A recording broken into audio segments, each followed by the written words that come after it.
Hey, welcome back to Professional Development, the New York City Teacher Podcast.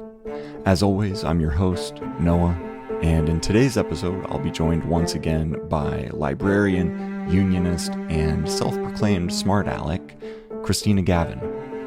This is part 2 of a 2-part episode exploring the UF Twilight Zone, a land governed by a single caucus in which the line between fact and fiction is blurry at best. If you haven't heard part 1, which is episode 45 of the show, be sure to go have a listen so we're all on the same page. If you have heard part 1, then you'll recall that we left off with Bill Woodruff, a district rep with the UFT, approaching Christina to apologize after she had weathered an emotional outburst he had directed at her, and after 2 other outbursts similarly directed at her by other attendees at this little shindig. Here's Christina to tell us the rest.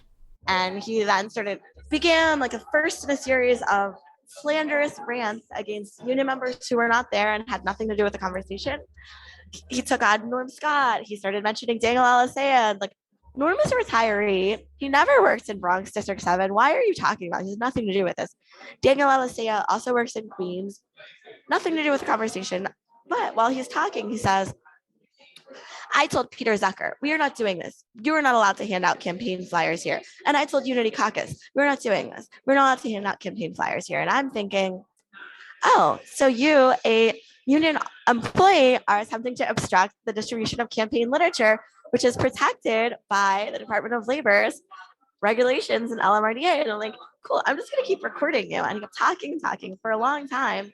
And in a court, you're not allowed to use leading questions, but in a conversation, you could say the things you want. So I'm recording. After 6 minutes, he was like, and I assume that you're recording because it's a one-party consent. And do I think you're going to file a complaint? I absolutely think you're going to file a complaint because you're allowed to do that. And I didn't say anything at that time. And then after 10 minutes, he says, are you actually recording? Because if so, I'm going to ask you to lift the camera because I want a different angle. And I was like, well, I don't like how I look at this angle. And I said, well, I would never make a comment about your physical appearance. And he was like, but are you? And I was like, I'm not making any videos. And he was like, are you making audio recordings? I was like, I am. And he was like, well, that's fine.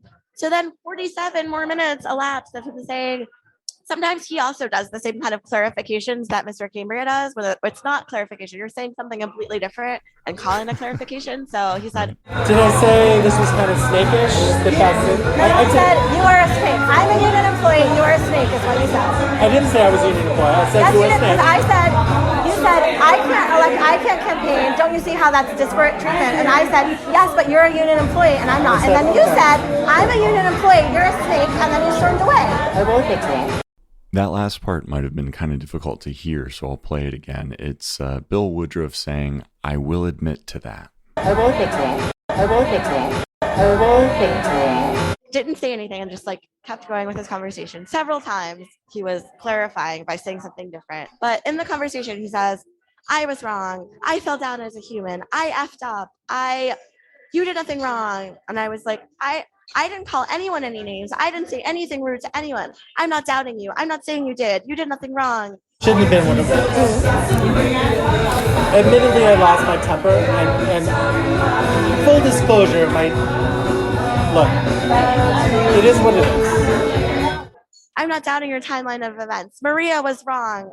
I'm going to talk to her. I screamed at her very loud. That's why she's calling me over and over. My number one thing was that issue, and I will speak with Maria. That issue with Maria should not have happened. Yeah, I don't appreciate that. I'm going to have a conversation with her because whether it was going there or not, personally I was like, no, we're not going to have fights. I promise you there will be a conversation with Maria because I don't like how that was handled. Part between me and you, I'm formally apologizing. Like I said, you'll do with what you want with that. It is what it is. District 75, yeah, I said they weren't allowed here, but there were other people from District 75 and from District 8 and from high schools. And I was like, but I was the only one that got screamed at. Did you scream at them? Did you call them a snake? And he was like, I screamed at Maria. And I was like, but did you call anyone a snake because they were here? And he was like, no. And I was like, but you called me a snake. And he was like, I did call you a snake. And I was like, but you shouldn't have called me a snake. I shouldn't have called you a snake. This is my sincere apology. All I can do is apology. So this goes on for 57 minutes. 49 different times during this 57 minutes, Mr. Woodruff is saying, you did nothing wrong. I did everything wrong. My friends were wrong. Sheila was wrong. Maria was wrong. We should have done this. And he's also saying, which are, HR complaints, unacceptable behavior. That's the wrong way for humans to interact with one another. I shouldn't have lost my temper, and I fully admit, I'm not accusing you of anything. I'm admitting where I made a mistake, right, which is the most I can do, right? Did I lose my temper because District 7 has a family atmosphere, and when the politics showed up, it kind of killed that? That's what I'm upset about. And I'm telling you that's what I'm upset about. It's nothing else, right? But I did screw up. I'm not saying I didn't screw up. And today was an emotional moment for me. I'm apologizing for that. My professionalism was not there. And also he's saying, I committed election violations by prohibiting distribution of literature to Mr. Zucker and attempting to prohibit the distribution of literature to Unity Caucus, but then later allowing it, and attempting to prohibit you from distributing campaign literature, but you didn't listen to me because I don't have the right to do that because it's illegal. And then also slandering people over and over. He also made a comment that may or may not rise to the level of slander about how he was outside giving me his sincere apology, but would Lamar Hughes do that? He doesn't know if Lamar Hughes would. And I don't think he would because he blocked me on the internet and we have never met in person. So I find it highly unlikely that we would be having a 57-minute conversation outside. At some point we walk to get Mr. Woodruff's dog together from the doggy daycare. It's all very surreal. He's over and over. He knows I'm recording. He's saying all these misbehaviors he did. And I will do with that what I will. He could just give me his sincere apology over and over and over. And eventually we say goodbye. And I go back into the bar and I'm eating some dinner. And I talked to someone else from the coalition and they were like, why did the lawyer contact you? That's completely inappropriate for two reasons. One, you're not on the election committee. But two, she's asking you, where does United for Change get their contact list? That's none of her business. That's privileged information. If she wants to join United for Change coalition, she can, and then maybe she'll find out. She should have never asked you, and you should have never answered. And I was like, it's not just super secret. We have sign up forms online. People can sign up. They were like, no, you should have never told her anyway. And I was like, well, I told her. It's too late. She should not have asked me. It's true. And she continued to ask me things that she's not asked me on other occasions. But so then 2 days later, this was on a Friday. And so on Monday, I sent Mr. Cambria a detailed account of what had happened. And I said, please provide me with a copy of the human resources policy. I would like to file an election complaint. I would like to file an HR complaint. And he wrote back and said, I have received your message. If and when you would like to file an election complaint, please remember to cite the election rule, law, or regulation that you allege is being violated. And I said, oh, Mr. Cambria, thank you so much for the reminder. Here are at length all of the things that were violated. Here's a citation and here's a link to all of them. And I said, please advise me. This is the second time. I said, please advise me if you would like me to furnish you with evidence related to a selection complaint. Mr. Cambria did not ever answer and tell me if he wanted some evidence. He didn't answer for a long time. And as I kept being interrogated, sometimes by union officers, sometimes by the less than polite lawyer, some people were like, the union is clearly targeting you. You should become less visible. So I was like, Norm, I can't send this email, so I'm gonna write it. And can you just send this email for me? And as I said to Mr. Woodruff, I can be kind of a smart-aleck, so I would write things in the email, and I thought that Norm would read them and change it. And I was like, the one message was dear Mr. Cambria, while we appreciate you doing the work to follow up on this election complaint, we cannot understand why it is now 37 days later and you have not provided a response.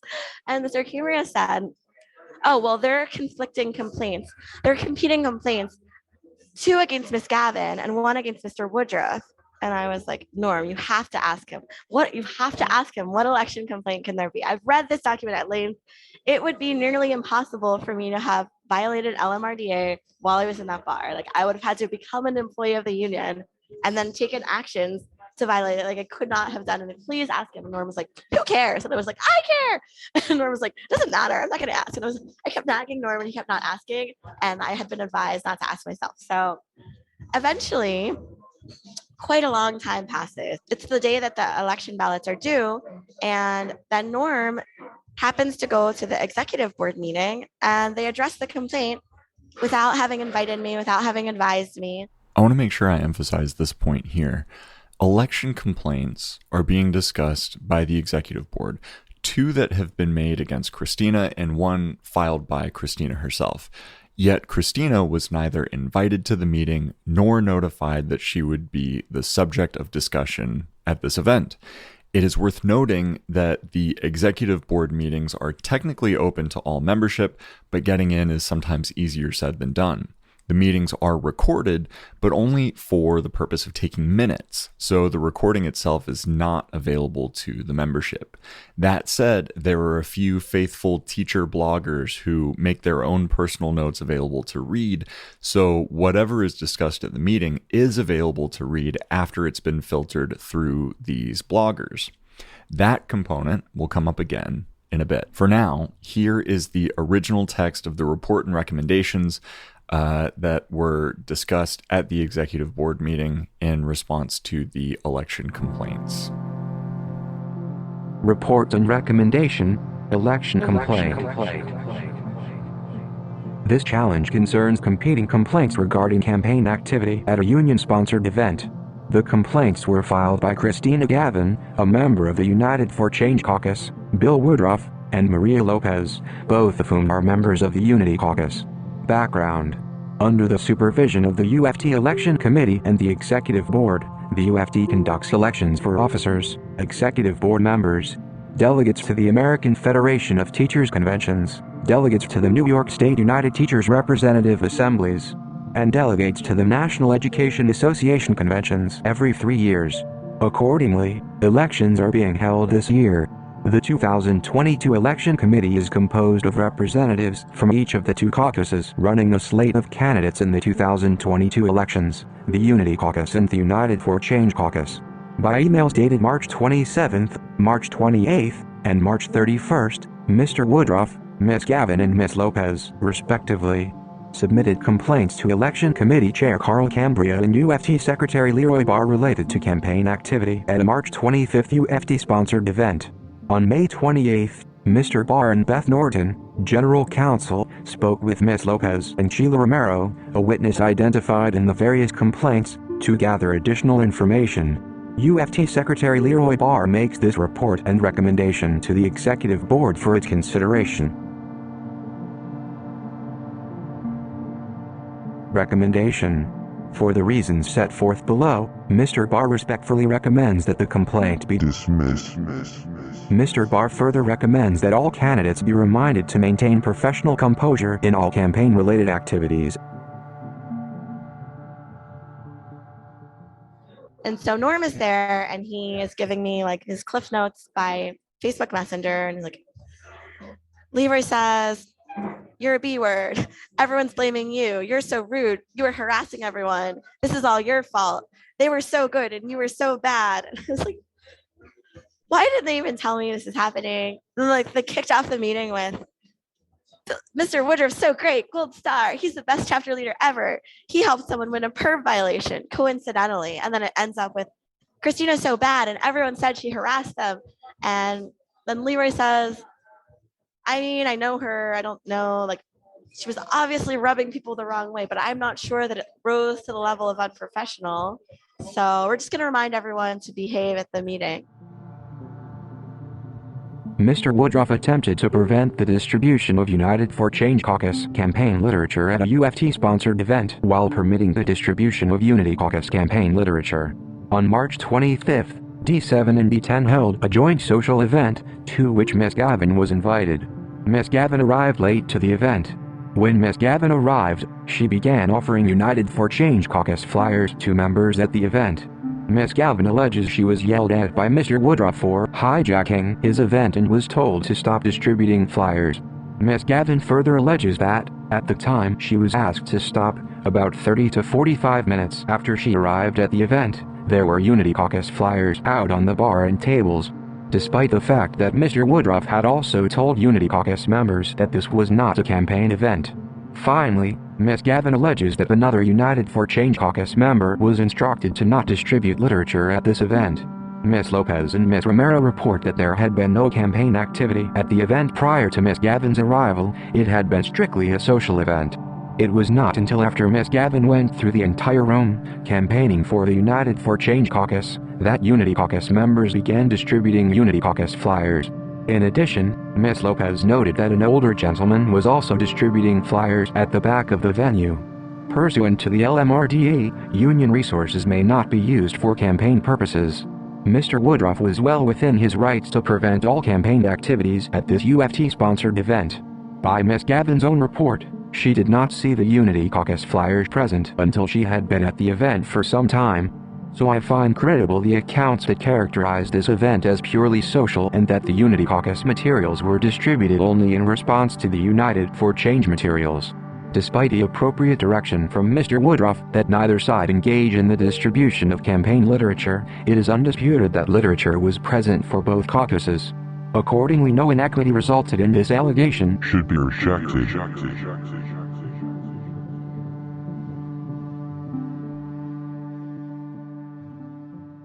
And it was totally appropriate for Mr. Woodruff to stop anyone from handing out flyers because it was a union event and that's not allowed. And I wrote later, well, it had been billed as a union event because the union did not reserve any part of the bar and it was open to the general public. And because when I entered, while I was a union member, I was also a member of the general public.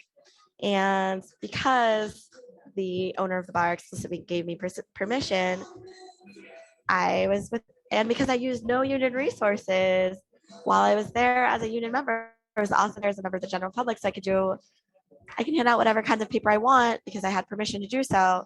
But when Mr. Woodruff entered the bar, he didn't stop being a union employee, and he was one the entire time he was there. So he could not tell me to stop doing that because then he was electioneering by attempting to prohibit me from electioneering. And no one answered my email, but they seemed to not enjoy it. Mr. Woodruff acted inappropriately as a candidate by yelling at another candidate. Miss Gavin alleges that Mr. Woodruff was yelling at her and loudly expressing anger when he realized she was distributing United for Change Caucus flyers. Miss Romero, however, provides a different account. Mr. Woodruff reports he witnessed a conflict between Miss Gavin and his chapter leaders and that he yelled at his chapter leaders to knock it off. He later spoke with Miss Gavin. When she stated that he made her feel unwelcome, Mr. Woodruff reports apologizing for making her feel this way. Miss Romero corroborates Mr. Woodruff's account, stating that he approached Miss Gavin in a non-combative manner, asked her some questions and then proceeded to walk away. Given the conflicting accounts of what happened, it is difficult to determine fault. Accordingly, the allegation should be rejected. But all candidates should be reminded to maintain professional composure in all interactions. My professionalism there. Miss Gavin acted in an aggressive and unwelcome manner while campaigning for the United for Change caucus. Miss Lopez alleges that Miss Gavin became aggressive and harassing in her interactions and made Miss Lopez and others feel uncomfortable. Members asked Miss Gavin to leave them alone, but she persisted in pushing her agenda. Indeed, in Miss Gavin's own account of the evening, she reports approaching a member who did not want to speak with her, saying, "No," and putting both hands out towards face in a gesture of symbolically pushing away. By all accounts, Miss Lopez stepped between the member and Miss Gavin. Following this interaction, Miss Lopez and the member left the event. Miss Romero also reports that Miss Gavin was rubbing people the wrong way and that Miss Gavin was relentless in her approach to speak with members about the United for Change caucus. While it appears that Miss Gavin's approach at the event was not welcome, it is difficult to determine whether her behavior rises to the level of being unprofessional. Accordingly, the allegation should be rejected. But all candidates should be reminded to maintain professional composure in all interactions.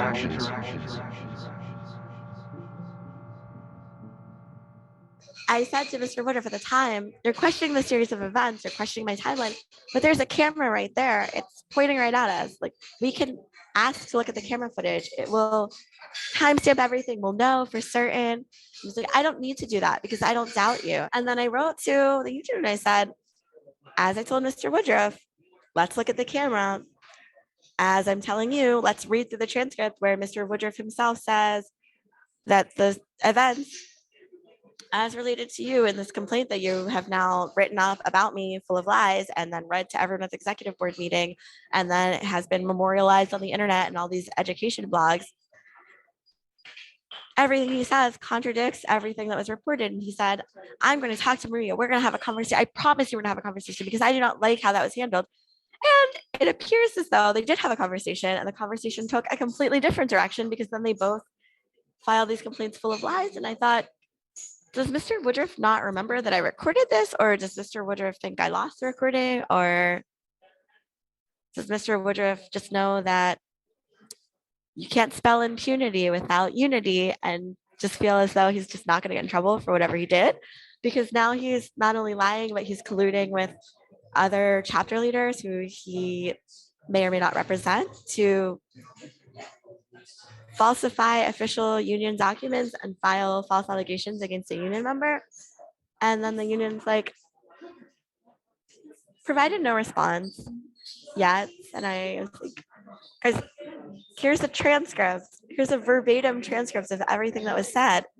Here's a link to a website that will highlight it's like a read along for their like digital ebook audiobooks for beginning readers that will highlight the words as they go along. It'll do that for you. And like 49 times you could see Mr. Woodruff. I don't know if he told you the truth and then just put lies in writing, or he lied directly to the union officers and everybody else in the executive board by having them listen to these lies and accept them and vote on them as truth. But there's clearly a problem here and like you need to address it. And they were like, let's call for decorum. This is behind us. There are conflicting reports. I'm like, no, I've provided you with evidence. I'm going to need you to take some action. You need to fix this. And no one has fixed it. Instead, they've sent me like other false reports. The links to which Christina just referred, the links to evidence that the executive board ought to have considered a little more closely, will be included in the show notes so you can peruse them at your leisure. I had filed a complaint against Mr. Woodruff on March 28th, and then the following Friday, or maybe a Friday early in April, the lawyer, the general counsel for the union, and Mr. Barr called me on the telephone, and I was at work, and they called from an unknown number. And my car, I'd just been in a car accident. An 18-wheeler smashed into the back of my Mini Cooper and then sped away while I was in a UFT meeting for librarians on my cell phone. So I was like, oh, perhaps it's the insurance company or the auto body shop calling me, or the police calling me about the police report. So I answered my phone and it was like, hello, it's Leroy Barr here with Beth Norton too. And I was like, oh, I'm so sorry. I am at work right now.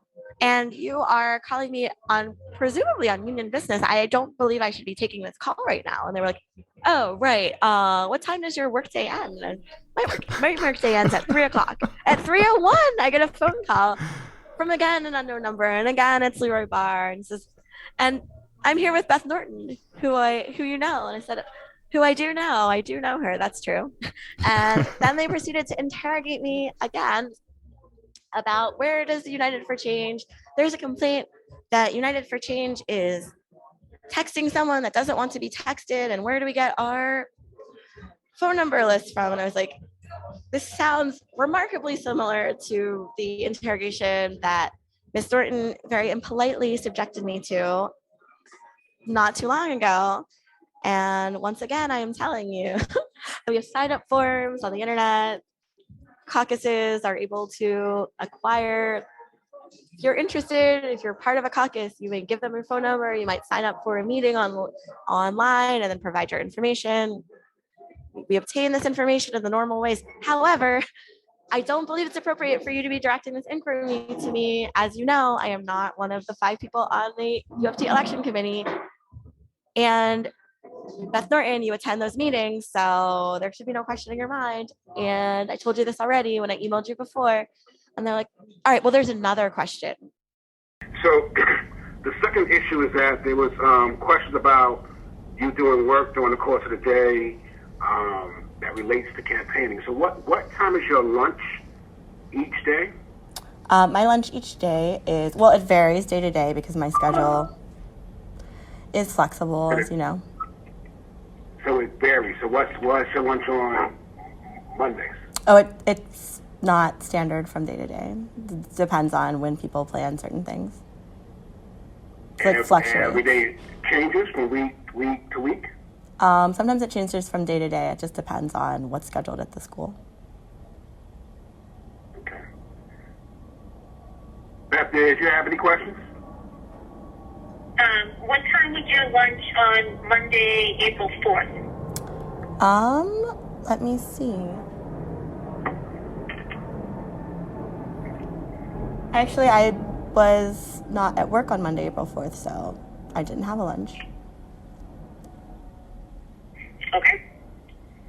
So you took a personal day that day or a sick day? I'm sorry? So you took the day off that day? Yeah. Okay. What about April 7th? Yesterday, Uh-huh. I was out sick. You all sick then too? Mm-hmm. Okay. And I was out sick April 6th as well.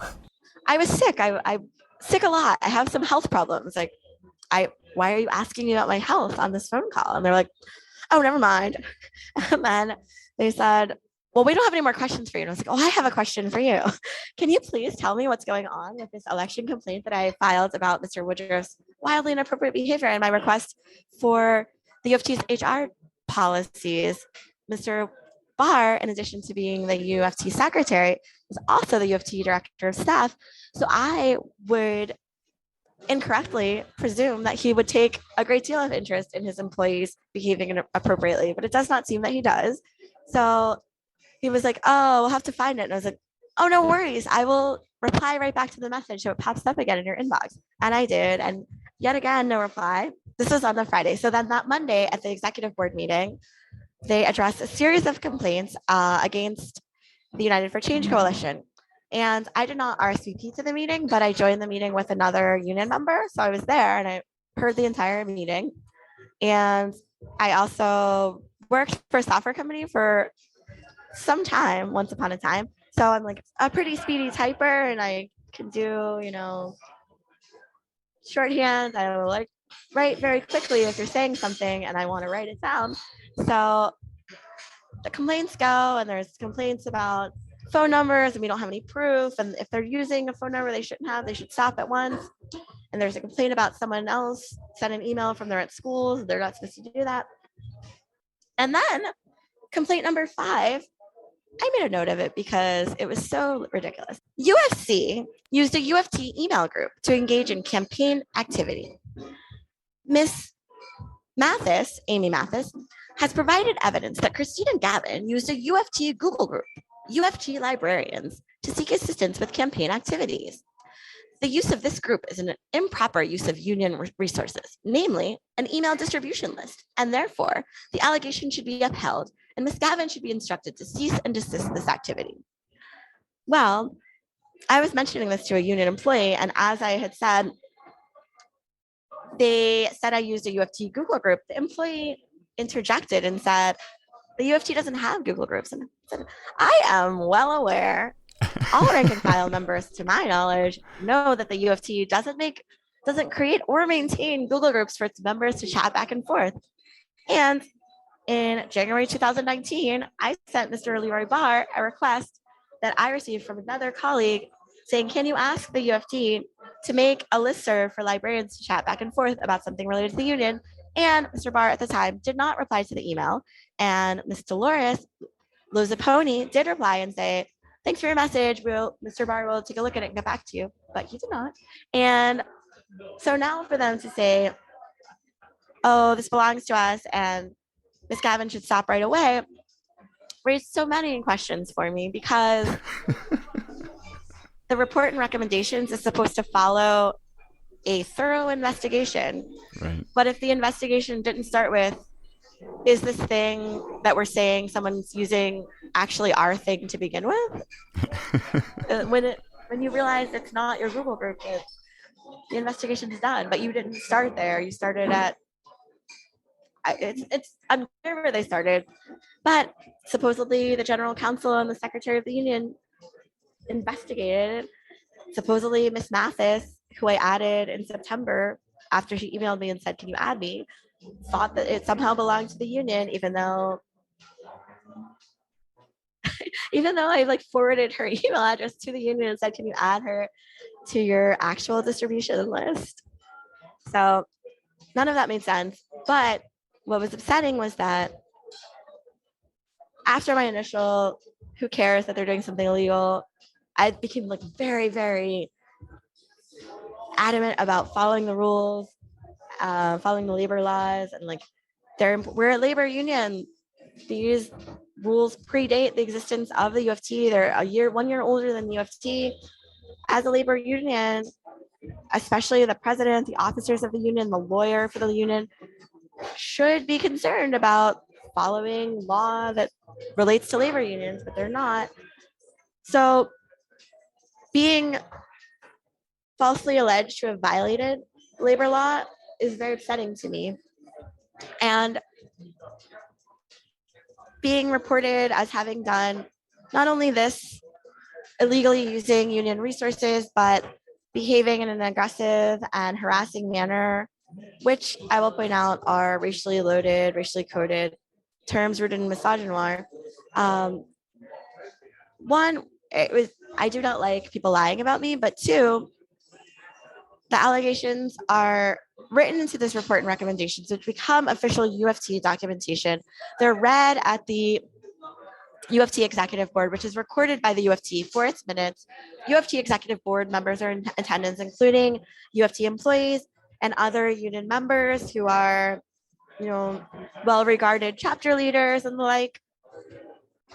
It's open to the general public, even though the UFT does not appropriately advertise that to members, but any member could have RSVP'd and been there. Anyone could be hearing this, and the union officers, Mr. Leroy Barr, is reading completely false statements about me, alleging that I broke labor laws, that I improperly used union resources, that I harassed people, that I was aggressive to people. And then it goes up for a vote, and at the first instance, the UFT Executive Committee unanimously approved that I took illegal actions. And the second time, only one person sat it out, who was named Mike Scherzer, which I appreciate because it was not true that I did these bad things. Mm-hmm. And so, one, I don't like it. Two, you've written false things about me, and then when you have evidence it's false, you also won't retract it. That sounds like libel. You're saying these things in front of all these people in an official meeting. That sounds like slander. All of this started after I filed legitimate election complaints against the union. That sounds like retaliation against me as a whistleblower. None of this sits well. Like, this is not the way that someone demonstrates that they're a unionist, that they respect labor unions, that they have value for labor laws. This is not the way that this is just generally not an appropriate way to behave to people. It's problematic in many, many ways. So I did not like it. And I have sent some rebuttals that I don't want you to do this. One candidate and Norm, who was on our election committee, who's a representative to the UFT election committee for United for Change, both of them have sent messages saying, this is false. We would like you to retract these allegations against our candidate. And Ms. Norton doubled down, and Mr. Cambria said, we will not retract our allegations. We will not retract this election complaint. We might revise it. So after that event, they never sent me a copy of the report and recommendations, but I had been there, so I heard it read. Monday night, Tuesday morning, I sent a long message saying, these are all the things you got wrong about that false allegation, and please send me a copy of the report and recommendations that you did not provide to me in April. after you read these false charges aloud. And they didn't. So today again, I was like, they don't like to read my messages. Like I'll create a standalone message just requesting this report and recommendation. And I did. And then I'm sure Miss Norton loved it. A few minutes later, I was like, I left some germane parties off of this message. I'm going to reply and include these people. And I included Norm, and I included Carl Kebrand, and I included, I want to say, Michael Mulgrew. And then soon after, I got a reply that was like, the report and recommendations are attached. And I opened it and I read it, and I was like, this is not, I was there. This is literally not what you said. And it says at the end, this was unanimously approved by the election committee on this day. And like, no, it wasn't. I was there, and it was something different. So this time it says, an anonymous complainant said that Ms. Gavin used a Google group, and it seemed like it might have been belonging to the UFT. So we told her to stop doing that because it gives a false appearance. Like, that is 100% not what you said. That's what Leroy said on Monday at the executive board meeting when I said you're creating false allegations against me. But that's not what was said at the time. That's not what was voted on. That's not what you wrote up. That's not what you read to the entire executive board. That's not what was reported on in at least 2 education blogs that I can think of. And did you think I wasn't there? Because it seems like you're trying to deceive me by giving me this document and saying that that's what it was. And I was like, please do not create a new document and post-date it and give it to me. Please bring me the original. And they're like, this is the original. I was like, I was there. Here's exactly what was said. Give me the document that said that. And they're like, then the lawyer starts answering and like, this is the final version. And I'm like, let me loop everybody into this message. I don't know other words to tell you. This is the 6th request today. Please either give me the original document or tell me that the union refuses to give me the original document. Pick one. And I have not gotten the original document.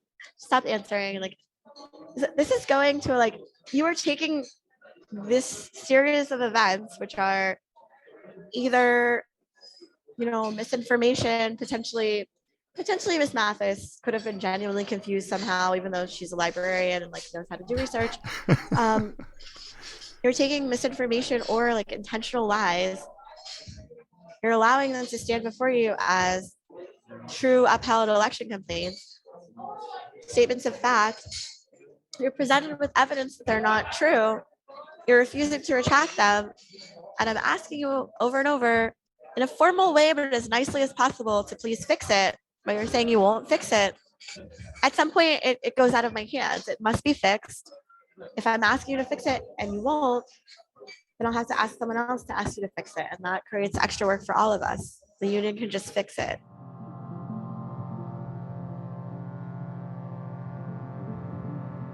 This library listserv that the UFT tried to stake their claim to without realizing that they don't know how to use Google. That is such a great example of the ways in which so much of the UFT structure, and this is something that I've talked about with coworkers of mine and who are also fellow union members, but who have no real connection to the UFT because they're in their first couple years of teaching and they don't feel like they're part of a union.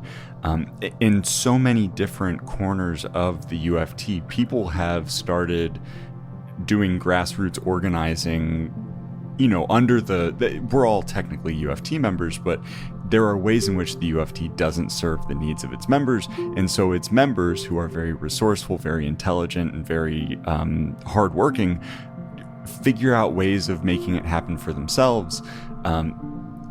And that really doesn't fit with the top-down approach of our union, which in so many different ways is completely out of touch because it is just sending stuff down the pipe, and it is not a two-way pipe. The stuff never comes back. They're just hoping that it works, which is why I imagine this has something to do with the fact that I get so many emails from district reps of districts that I don't belong to because they don't know how to use their own emailing system. I get the news from your district email from the district rep for D75, I think every time he sends one out. The best parts of our union are the things that we're putting together ourselves, even though, the UFC got a few people on the executive board and managed to capture like 30% or almost 40% in some cases of the vote in the different divisions, but the folks who are doing the work of the union are the folks who are organizing at the grassroots, as if there weren't a like an overarching union superstructure there, because that union superstructure does do some stuff for us, but it doesn't do most of the stuff that we need done right now, every day. So some things about the Google group. What I was originally doing was I had made this called UFTlibrary@gmail.com. I made this other account. You can spam it if you want. And I was sending, and I was like afraid, like a lot of people afraid to like take action on the, what if the union comes after me, like they are right now. But so I was like anonymously doing it. I'd like send out a message, and then I was like, it's weird to send an anonymous message. So every single message I would send out, I'd put everybody on BCC, and I would like write a message, and I was like, hello, this is Christina, your fellow union member, not a union employee. And I would put that part in red letters. And eventually Google was like, you have sent out like hundreds of emails. You're sending too many messages. We will not send this message anymore. And I was getting like hundreds of bounce backs. And I was like, no. At the time, I were like 100 something people on the, I had 100 something email addresses. And so I was like, I need to figure out another solution. Like, what can I do? So that's when I made the Google group. And now there's 250 at 5 people on it.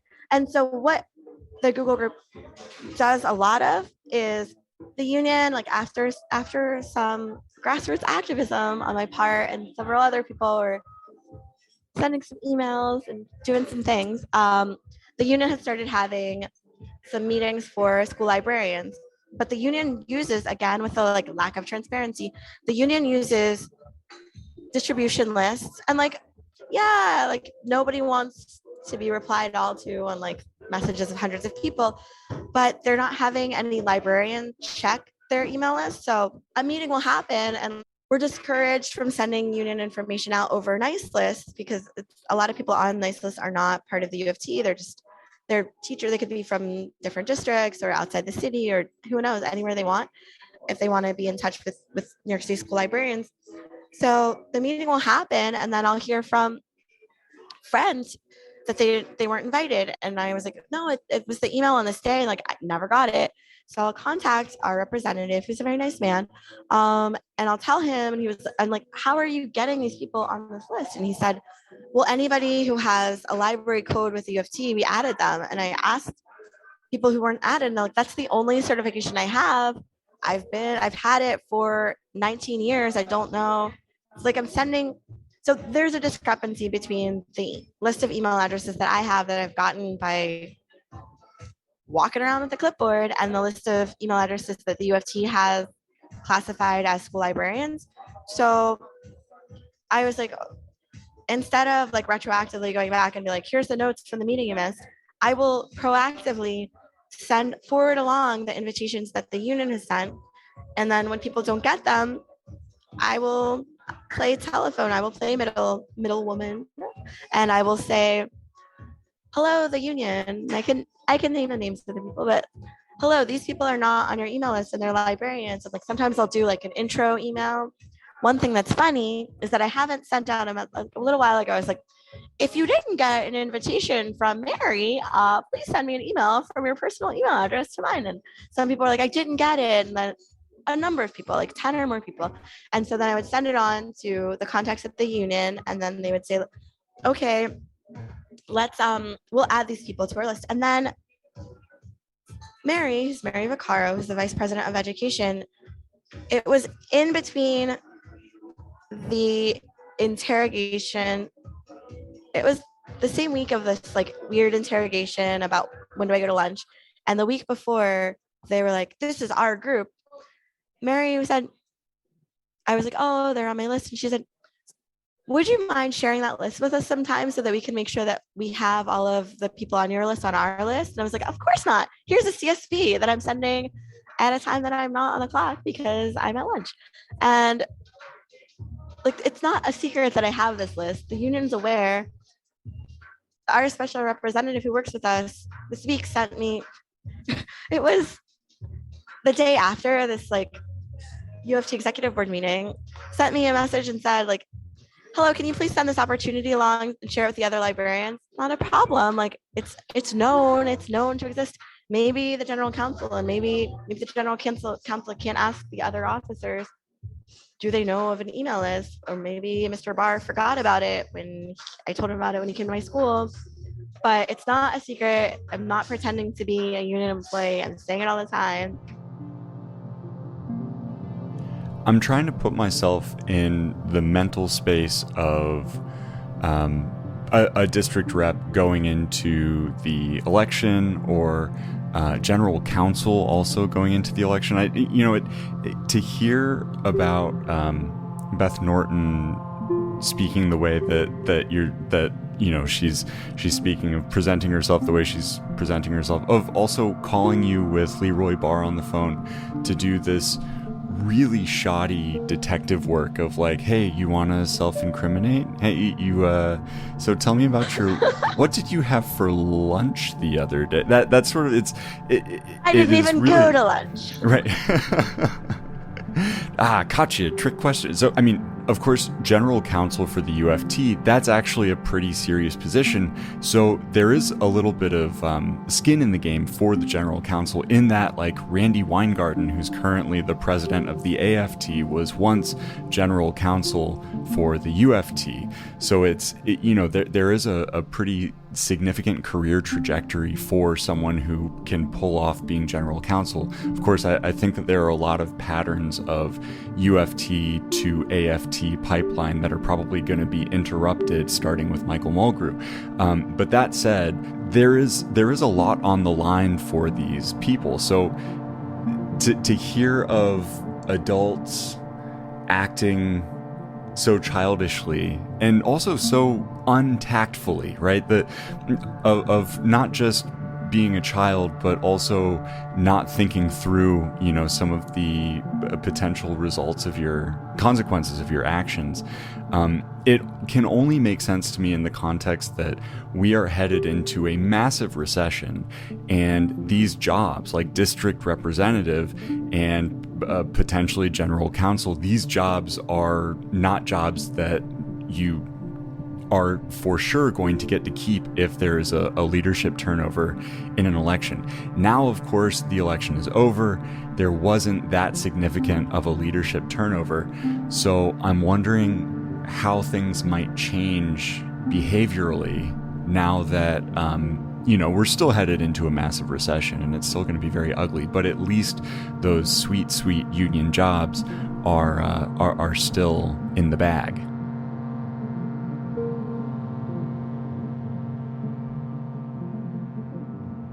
At this past Monday's executive board meeting, which was the one following the one where they read out this other false allegation involving Bill Woodruff, the meeting starts off, and I said I wanted to speak during the open mic. So I was like, several other union employees would also like to attend. Like, through the course of the day, 70 other union members said they wanted to be there. So another colleague of mine who was at the social event, we're emailing throughout the day, this person wants to attend, this person wants to attend, because that's the process that Mr. Barr said to follow. And then when it's time for the meeting, many people are not allowed to attend the meeting. The chat is disabled so that no one's allowed to make any comments in the chat. And Mr. Barr is like, all right, Christina, someone else wants to speak, so you only have 5 minutes. And I was like, but wait, before the minutes start, can you please, I'm getting all these text messages, can you please allow this person and that person and this person and that person to join? He's like, we're doing our best. I believe I got about 20 emails today, and I was like, I thought if the UFT had a better way for union members to attend the executive board meeting that's supposed to be open to all union members according to the 2015 Constitution, we would have all avoided all of this, wouldn't got so many emails. They would have just signed up. They would be here right now instead of 70 people waiting online. A lot of librarians were very displeased. I was getting a lot of unhappy emails from people who were saying, why wasn't I allowed to join? Good question. We're looking at you, Mr. Leroy Barr. But so then I spoke, and I had a very quick time. I was like speeding through the things I wanted to say. And then someone named Mary Perez spoke and said, I went to this party and it was so fun. And I took some of my chapter members were there and we were having a good time. And Mr. Woodruff, I didn't see him eating or drinking anything. He was standing in the front. He was saying hi to people. Then I saw someone at the bar and I guess her name is Miss Gavin. And she wasn't talking to me. She was typing on her cell phone. And then she said something to me and I said, leave me alone. And then she was behind me and it was harassing. I felt she was aggressive and like, this doesn't make any sense. And like, I was just kind of shaking my head, like, you as a lighter skinned Latina woman are saying that because an Afro-Latina, a Black woman is standing nearby, you find that aggressive and harassing? Standing nearby using their cell phone? Like, I think perhaps you should question your implicit racial bias. I think perhaps we should ask how being Black in a space is being interpreted as being aggressive when being Black in a space, touching a cell phone that belongs to you is inherently not aggressive. None of it made any sense. And it was just getting like, okay, like the union has made some mistakes at this point, but instead of correcting the mistakes, the union is digging themselves deeper and deeper and deeper. And the meeting ended with a union employee who I've now met, and I thought they were a friendly and nice person named Mr. Rashad Brown, said, and this was not the first time that the union wants to bring this resolution, and the resolution is to ask Joe Biden, the president, to pardon Marcus Garvey for false allegations that were brought against him, that were false charges that he was punished for. And Mr. Garvey has been dead for a long time. And Mr. Garvey was never a UFT member. And Mr. Garvey was never a teacher in New York City Public Schools. And Mr. Garvey was never a teacher at all. And the crimes that Mr. Garvey was falsely accused of happened 100 years ago, more than 100, almost 100 years ago. And Mr. Brown said, it's important that we set the record straight. And then Mr. Barr co-signed. We need to come to terms with our history. This is very important. This is racial bias. The CIA and COINTELPRO, like they infiltrated, they did bad things. And the country needs to come to terms with its past. And I'm sitting there still, the meeting's happening. And I wonder to myself, it's very ironic that now this is the second time, because it was brought up at a delegate assembly in February, and again at the executive board, because it was never addressed at the delegate assembly because the president talks a long time and they don't get to a lot of the resolutions. But it's very important to at least two members of the executive board that they set the record straight regarding a long dead person who is not a union member about false claims. However, a union member who is very much alive at the moment has false allegations presented against them by a union employee. Those false allegations are upheld 2 weeks prior, and the union doesn't see the same urgency. We're not appealing to President Joe Biden. We're not even appealing to President Mueller. We're not even taking the actions that we could take on our own to fix it. We're just saying, we're all union members. Let's keep it moving. We cannot keep it moving. We cannot pretend this didn't happen. The union needs to come to terms with its history. The union needs to set the record straight. And the union, thus far, has not shown any intention to do so. Thanks so much, Christina, for being here, for sharing your time and your story with us, and for continuing to bring your energy to this fight. I appreciate you. Thank you very much for having me at the podcast.